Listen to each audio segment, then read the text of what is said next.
Magandang umaga, panibagong araw, panibagong buhay at panibagong pag-asa na naman para sa ating lahat. Tara, samahan niyo kong iprito ang ating baon sa araw na ito. At eto na nga, inanda ko na ang pipino na kapartner nito.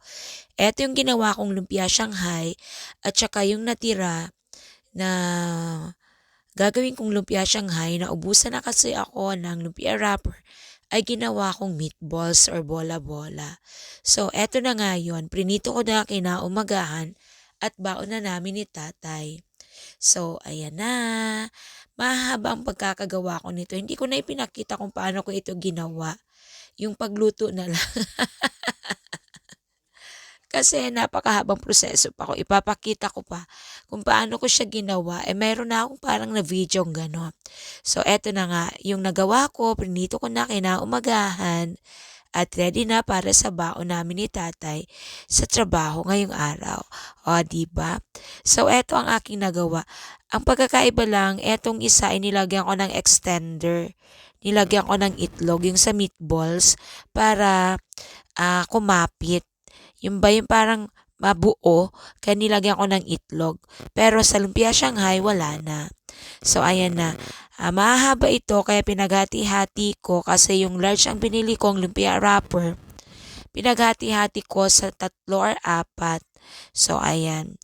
Kaya maiiksi lang yung ating lumpia Shanghai. Sa lahat ng mga niluluto ko, ang pinaka-paborito ko talaga ang lumpia Shanghai. Ewan ko ba, sa piyestahan, sa birthday yan, basta sa anumang handaan, ang laging hanap ko talaga ang lumpia Shanghai. Pareho ko rin po ba kayo na lumpia Shanghai ang hanap-hanap? Hindi ko ba alam, basta ang saya-saya ko na kumakain ako ng lumpia Shanghai.